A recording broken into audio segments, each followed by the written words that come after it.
Hey folks, Dr. Joe Esposito here. What we're going to talk about now are foods that aren't what you think. Now, I've done shows like this on and off over the years, and it's always an interesting topic because you think you're eating something when really it's not. And it's good marketing. And there's a whole division, by the way, in the food world called food science. And in food science, what they try to do, the scientists try to find out what can we do to make this food more attractive to you? How can I get you to eat more of this food? And so, a classic example is the potato chip. The potato chip, you can't eat just one because food science has found the perfect combination of foods that make you want to eat more would be carbohydrates, fats, and salt. It's potato chip. What can we add to that to make it even more enticing? Monosodium glutamate. Monosodium glutamate, or glutamic acid, activates the taste buds in your tongue called the umami taste buds. Yes, that's a real word, umami. And it was discovered pretty recently, past couple of decades. And it's savory. Because when I went to school, it was salty, sweet, bitter, and sour. And I always thought about, well, what about something like a steak or something that was, had that flavor? Well, it was just a combination of other ones. That's how it was blown off and was being taught. Well, it turns out we have this other taste bud called umami. And monosodium glutamate stimulates the umami taste buds and makes things taste richer, more savory. And so then if we add monosodium glutamate to those potato chips, better still, you're going to get really high from that. So food science says, okay, what can I do to make you eat more food, more of this? And so that's a whole division out there. But there's other foods that you might be eating that you don't know what they are. Or you think you know what they are, and they're probably in your pantry right now. And the first one, as an Italian, I have to defend is olive oil. A lot of olive oil out there is fake. Even if the olive oil can claim 100% pure olive oil, there's a good chance the bottle in your pantry is mixed with other oils. And this is big business. Because if you say it's 100% olive oil, that's expensive. If I mix it with something, let's say peanut oil, well, that's a lot cheaper. Most times you don't know the difference. And that's why there's cheap olive oil, there's expensive olive oil, there's extra virgin, which is the first pressing. If it's not extra virgin, they use chemicals to extract out the oils. So if you're going to do olive oil, the best thing I can tell you is use organic. Because organic has a higher standards. Now, can I guarantee it's going to be pure olive oil? No, I can't. But organic is a better choice. But if you mix it with something, let's say peanut oil, that can be an issue. Now, some people have severe peanut allergies, of course, and that can be serious. You think, I'm using olive oil, and you have a reaction.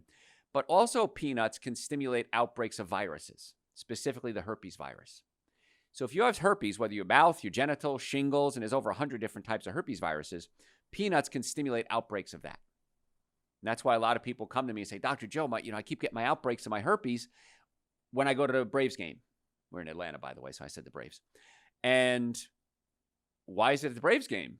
That's strange. Well, what do you do at the Braves game? You might eat peanuts. Go to circus. You might eat peanuts. It may not be something you do every day, but it's something that you do periodically, and that can cause outbreaks. So be careful with that. Try to get the good stuff, but even the good stuff can be cut.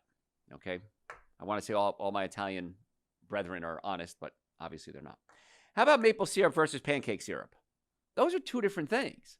You might think you're eating maple syrup, but maple syrup, the sap is boiled, and it becomes the sticky stuff that's known as maple syrup. Pancake syrup, or table syrup, is not. Pancake syrup oftentimes has high fructose corn syrup in it, coloring, flavoring, preservatives. So it's a very different product and a very much less expensive product too. Either way, it's not a healthy food. Now, maple syrup is going to be a better choice, but it's still going to be high in sugar, specifically fructose. And when you eat fructose, like high fructose corn syrup or high fructose sugar, which you might find in sodas, it's pretty much everywhere. It's thousands and thousands of products. Fructose, when it gets into the body, has to be converted into something called glucose. Glucose is the type of sugar that your body utilizes as fuel. In the process of converting fructose into glucose, the body produces uric acid. Now, uric acid gets in your joints and it hurts. Now, as a chiropractor, I'm board certified in chiropractic and pain management, orthopedics, double board certified in nutrition, certified in traumatic brain injuries. I got a pretty good resume. And we try to get people out of pain as quickly as possible. So if you're doing a lot of fructose and the fructose converts into glucose, releasing uric acid or creating uric acid, what we have to do then is that uric acid gets into joints and it hurts. So even if we're giving you the best chiropractic care available, we're giving you the best pain management, best exosomes, best PRP, best medical, anything, best surgery, if you're getting uric acid buildup, it's going to get in the joints and it's going to hurt. And here's the big twist. Uric acid prevents the body from producing nitric oxide. Nitric oxide opens up your blood vessels. So you need blood flow to flush out the waste products and bring oxygen into areas of the body or injured areas. So now you're shutting off or shutting down, lowering, I should say, your blood flow. So you can't flush out the uric acid and you can't bring in the fresh blood to get the healing process going as well as you should. So high fructose corn syrup is not conducive to healing. And we see we see injuries all day, every day. We have 4 clinics, 5 doctors. We see injury patients every single day, every minute of every day, where somebody in one of our offices is seeing an injury patient. And so that's why we do a nutrition analysis with all our patients. Because if you eat the right food, it's going to help speed up the healing process, hopefully. And if you're avoiding foods like fructose and high fructose corn syrup, that can help prevent the uric acid buildup. So it's not just, hey, I'm going to give you a chiropractic adjustment. And even if we gave you the best chiropractic adjustment in the world, I feel you need to add the nutritional component. You need to add the supplement component. You need to add the knowledge component of our doctors. What else is there? Do we have to adjust your stomach, your ribs, your shoulder, your wrist, your hip, your foot? So we do a whole analysis on all our patients, and we try to do the best we possibly can. We can't help everybody, but we have a very, very high success rate. So if you want to make an appointment, you can go to our website, drjoe.com, and you can book it right online. We have offices in Marietta, Duluth, Stockbridge, and West Cobb. Other foods that you think are, but they're not. And this one I learned years ago, wasabi. We've all been to a sushi restaurant. I love vegetarian sushi. I love eggplant sushi, garlic sushi, avocado sushi, cucumber sushi, asparagus sushi. Love that stuff. But the wasabi they give you is not wasabi, okay, especially in the United States. But most of it is made up. It's not bad. It's horseradish, maybe a little wasabi root, some mustard flour, some oils. But then they'll add some high fructose corn syrup to it. They'll add some food coloring to it. So there's good parts to it, but it also can be some bad stuff too. The real wasabi root comes from a certain part, if I remember the story correctly, in a certain part of Japan. And it has to be fresh grated because it loses its flavor after about 15 minutes. So if you're going to a restaurant and they're not fresh grating your wasabi for you every 15 minutes, chances are you're just eating some roots. And again, if it wasn't for the coloring, may not be so bad. And a little trick you can do too is if you ever have a stuffy nose and you can't breathe, take some wasabi and eat it. What does wasabi do? Opens up your sinuses. So it's just a little trick there. A little fun fact for you. I don't eat lobster, but many times they'll serve you something called langostino. I used to went to school with a guy named that name. A langostino is kind of like lobster, but it's a cheap version of lobster. So sometimes they'll fake that with you too. And a lot of times with seafood, they'll do that as well. Tilefish, sometimes they'll replace that with snapper or halibut. And the problem with tilefish is it's very high in mercury. So you think you're eating snapper or halibut, which maybe still probably has mercury, but lower amounts. They serve you tilefish, not a good thing. I used to work in two different seafood restaurants, and there was always some hanky-panky going on behind the scenes. If I can get a cheaper version of something out there, do you think it tastes just as good, like langostino? So what? They saved a couple of bucks, and you thought you had lobster. Another food that isn't what you think it is honey. Now, honey should not be very clear because when honey is made, it's supposed to have a richness to it, a darkness to it. But a lot of times what will happen is there'll be honey manufactured in countries that we don't trade with. And so they might take a little bit of honey and mix it with high fructose corn syrup and add some yellow dye to it. And then what they'll do is they'll run it through a filter. And they'll filter out the pollen. Because if there's pollen in the honey, we can trace back where the pollen came from with a DNA analysis and find out what country it came from. So if it's a country we don't trade with and they're going to give us some junk food, they'll send it to a country we do trade with, and then they'll send it to us. So honey, you want to try to do organic and local. That's the best way to do it. Now, it's still high in fructose. It's still high in sugar. Many vegans won't eat it because it does come from an animal product, but that's your decision. That's for you to do. But sometimes beekeepers will use antibiotics and contaminants they'll use with the bees, and that can end up in the honey as well. So that's why I try to do organic, local honey if I'm going to do honey. I recommend you do organic and local. And it should be rich and dark. If it's really clear, like almost like just barely amber, chances are it's high fructose corn syrup. And if you know the beekeeper, even better still. But just be careful with that. And again, the small amount of antibiotics and waste products in there is probably not going to kill you, but that's the overall bombardment that your body gets of antibiotics. You get it from meats and dairy products if they're commercially grown. You get it from glyphosate, which is a weed killer. Glyphosate acts like an antibiotic and kills off good bacteria in your colon. You're eating meats and dairy products. You're taking antibiotics. You may need it for medical reasons. If you have a heart condition, you have to go to a dentist first before the doctor will work on your heart, because the same membrane that covers your teeth covers your heart. So I learned this from my father who had a heart condition, and he had to go to the dentist before the doctors would work on him. And so if you have an infection, they put you on antibiotics. So over time, these antibiotics can kill off the good bacteria in your colon, and 80% of your immune system is in your colon, and your colon is necessary to break down food, absorb nutrients, pass out waste products. So antibiotics can be very, very dangerous, and they can be cumulative. Over time, they won't be cumulative, but they kill off the bacteria over time, and that can have a cumulative effect. So that's why I strongly advise to avoid antibiotics if you can. I have a water filter in my house, and I filter every drop of water in my house. If I'm showering, if I'm bathing, even the toilets, because chlorine gas can be released into the air, and chlorine acts like an antibiotic. Okay, what do we do with it? We put it in our pools. We put it in our hot tubs. Why? Kills bacteria. Well, guess what it does in your body? Kills bacteria.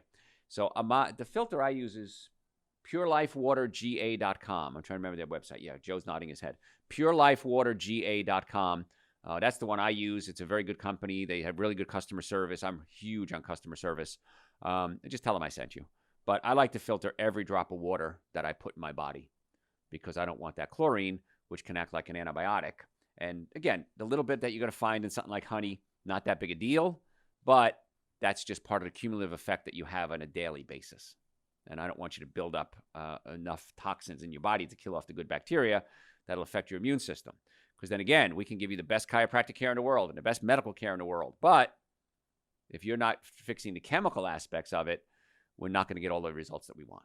And that's the whole key, is I want to get you as healthy as we can, keep you as young as we can, for the least amount of money, for as long as we can. And that's the cool part about what we do in our offices. It's relatively inexpensive. Chiropractic is the least expensive treatment for back pain in most cases. Most effective, least expensive treatment. And then we had a good diet. Eating good food is cheaper than eating bad food. It's crazy. And here's a little study I'll have you do. Next time you go to a restaurant, cover up the food, look at the prices. Just look at the prices. Pick the cheapest thing on the menu. Almost always, it's the healthiest thing on the menu. It may not be healthy, it's healthier. So if I go to a Mexican restaurant, let's say, cover up the food, look at the prices, I'm going to get the bean burrito, the bean taco, the bean enchilada. I usually don't even get the corn wraps or the wheat wraps. I'll get like a bowl of beans, make sure it's vegan, some guacamole, some salsa, and I'll just mix that up and eat it. Maybe some lettuce on top. So all the fillings without the crunchy stuff. And the reason is the corn, chances are the corn has been genetically modified and sprayed with glyphosate, which is a weed killer, which acts as an antibiotic.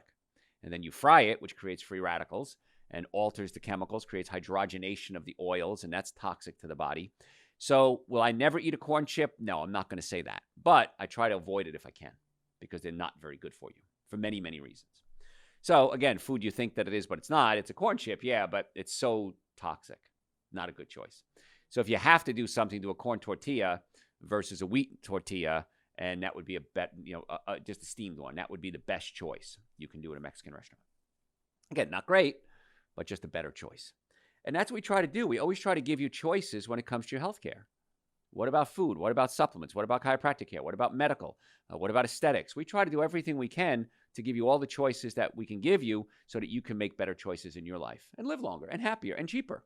That's what we kind of went around. It's so much cheaper to be healthy than it is to be sick. I don't drink. I just don't like the way it makes me feel. But you go to a bar, $10, $12 for a drink? Oh my gosh. It's a lot cheaper to get water. So again, living a healthy lifestyle is way less expensive. You're going to live longer. You're going to have a lot more fun. There's no downside to living a healthy lifestyle except one. The bad stuff tastes good. I remember meatball sandwiches, how good they were. Double beef cheese hamburgers. I remember how good they tasted. But if you knew what I knew, you would do what I do.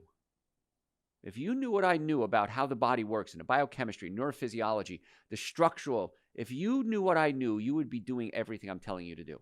And there would be no other option because your logic would say, wow, that's right. And I'm going to do the right thing for myself and for my family and my friends. So I digress. More things. The word natural flavoring may not be so natural. The FDA banned several types of synthetic flavorings recently in response to data showing health risks on lab animals. So if you want to be healthier, stay away from the term natural flavoring, because natural flavoring could be natural flavoring. But natural flavoring could also be monosodium glutamate. Could be toxic chemicals. So the word natural flavoring, if it's in an organic product, chances are you're probably okay with it. Fruits and vegetables, nuts and seeds. But if you find it in a chip, a processed chip with monosodium glutamate and these other things you can't pronounce, chances are it's not so natural. Now, here's the thing. Good rule about food. If you can't pronounce it, don't eat it. Now, some of the things you may not be able to pronounce, like cyanocobalamin, that's vitamin B12, that's fine. But generally speaking, if you can't pronounce it, don't eat it. Spices. It's kind of fun. Not saying it's not what it says it is. But the FDA, and I had this book years ago. I had a hard copy of the book. When I wrote my first book was called Eating Right for the Health of It. And I sent away to the FDA, and they sent me a big envelope with the guidelines, the FDA allowable levels of contaminants in food. It's hysterical. For example, ground oregano can have up to 1,250 insect pieces per 10 grams before it's considered adulterated. So insect pieces, whatever they want in there. Was it fecal matter in black pepper, rat hairs in hot dogs? So if you look up allowable levels of contaminants in foods, you'll change your diet pretty quickly. Now, again, is it toxic? Probably not. Just a gross factor there. You know, insect particles probably aren't toxic to you. Now, they may be. I don't know. But it kind of is what it is. So you can always do what I do is grow your own spices like I do. I got mint. I got basil growing. I had oregano growing for years. It kind of didn't come back this year. I'm going to have to plant some more oregano. So, white chocolate. I'm going to give you a fun tip here. I can't do regular chocolate. It has caffeine, gives me a headache. But many times it's only about 10%, at least 10% chocolate liqueur. And it's cocoa butter and solids that you get when the cocoa bean is ground up. So it is chocolate, but it's not the cocoa. It's not the brown part of the cocoa. The only place that commercially I could find white chocolate, organic, white chocolate, vegan, was Walmart. Walmart has vegan, organic white chocolate chips. Now, it's still sugar. It's not a healthy food. But if you're going to do it, that would be the way to go. Now, chocolate, if you're going to do chocolate, you only want to do a small amount, maybe like the tip of your thumb. That size piece, it's got to be organic. It's got to be dark chocolate and a very small amount. Now, it does have antioxidants in it. It has some health benefits, but it still has a lot of sugar. So be careful. And if you're like me and very sensitive to caffeine, don't do brown chocolate. You can do white chocolate. But it's still sugar. So it's not a health food. But just letting you know, sometimes things aren't as they appear. Fruit juices, sometimes it says 100% fruit juice, but a lot of times they'll use like cheap grape juice or apple juice along with the other juice, and you think you're getting 100%, I don't know, mango juice or whatever it is, and you're thinking, oh, I like that, that's pretty good, but many times it's cut. It's watered down with cheaper juices too. Vanilla flavoring, I got to cover this one. I haven't covered this one in years. So vanilla flavoring, called imitation vanilla, is not the same as vanilla extract. The extract is made with vanilla pods and a simple alcohol called ethanol, and it extracts it out. Synthetic, almost always made with extracts based on petroleum products or wood pulp. And if you've never heard of this, it's called castoreum. Castoreum is a vanilla flavor, and where do you think they get it? And I don't know how they ever figure this out. From beaver anal glands. The beaver anal gland has castoreum in it, and supposedly it tastes like vanilla. Now, my question, of course, who was the first person to do this? I don't know. So if you're going to do vanilla, make sure you don't do imitation vanilla. Use vanilla extract, because I don't want it stuck on a beaver gland of any part of the body. Orange juices sometimes are cut too, so be careful with that. And orange juice is basically just like pure sugar. So I do not recommend drinking fruit juices because it's essentially pure sugar. Now, if you're going to juice, some people like to juice your vegetables and maybe add a little bit of fruit juice, like a Granny Smith apple or something like that. But if you eat the whole food, the whole apple, it has fiber and pectin and phytonutrients, and it's much better for you. If you're drinking fruit juice, it's just like drinking sugar water. So I'm not a big fan of fruit juice. Lemon juice is different. It doesn't have all that sugar in it. And I want to cover fake meats real quick before we wrap it up here. That's big news right now. You're seeing it everywhere. Every company seems to have their own plant-based burger. I'm happy that this is happening. I'm thrilled with that the awareness is coming around that you don't have to kill an animal and drain its blood out and feed it steroids and hormones and chemicals and genetically modified food and soybeans, which raise the omega-6 fatty acids, which increase the inflammatory reaction when you eat it. I don't eat meat, by the way, just in case you didn't figure that out yet. I don't eat any animal products. But they have the artificial ones, but they're many times loaded with salt. Salt can raise your blood pressure. They also, when they process it, they do something called textured protein, like a textured soy protein. When you create the textured soy protein, it creates a lot of glutamic acid. Glutamic acid is the bad part of monosodium glutamate, and it's an excitotoxin to the brain. It can cause the nervous system to fire off faster than it's supposed to. And a lot of people, myself included, get headaches when they eat this artificial meat. And also, it's hard to digest. So it sits in your gut and it rots and it can cause a lot of bloating and gas and burping. And so I'm not a big fan of the artificial meats. If you're going to do them, instead of regular meat, if you have to have something, I'd rather see you do the artificial meat, but then I'd recommend taking Dr. Joe's digestive enzymes. Now, I take a digestive enzyme whenever I have a cooked meal. I carry them with me. I have my office, my car, my house.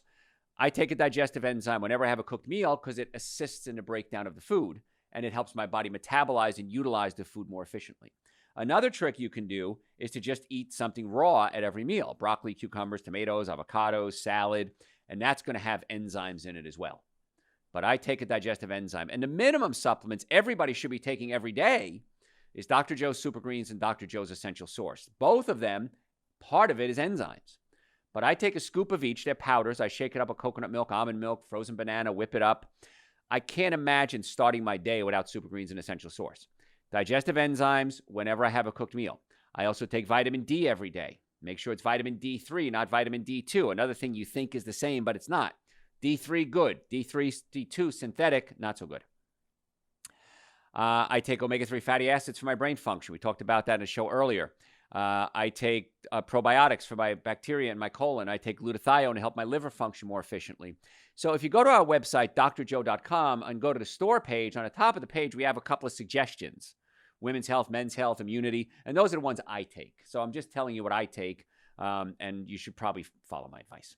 Now, if you have a health issue, folks, and you want to make an appointment to come see us, my doctors and I would love the opportunity to be your doctor. So if you'd like to make an appointment, go to our website, drjoe.com, and we have pictures, maps of all the offices, and you can make an appointment. We have offices in Marietta, Duluth, Stockbridge, and West Cobb. Normally, the first visit is anywhere between, and we figured it all out, I was actually undercharging. It's around $500+ for your first visit, which would be the exam, x-rays, consultation, first adjustment. We've reduced that to $249. So it's exam, x-rays, consultation, first adjustment, going over the x-rays on your next visit, and a complete nutritional evaluation. So if you're serious about wanting to get well, come see us. Now, I know this show goes all over the world, so we're in the Atlanta area.